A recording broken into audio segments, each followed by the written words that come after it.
நெல்லிக்காய் இவ்வளோ இருக்குது பாருங்கள், கொத்தா தொங்குது பாருங்கள். தெரியுதுங்களா? கை எட்டுற தூரத்தில் தான் இருக்குது பாருங்கள்.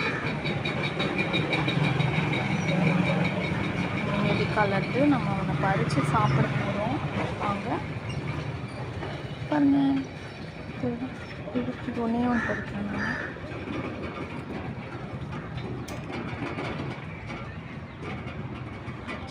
சாப்பிடுங்க.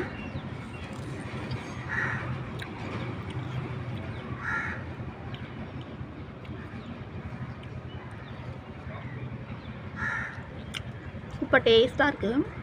இது உப்பில் தொட்டு சாப்பிட்டா ரொம்ப டேஸ்ட்டாக இருக்கும். ஓகே, இன்னொன்று பறிச்சுட்டோம். இந்த 2 இருக்கு பாருங்கள்.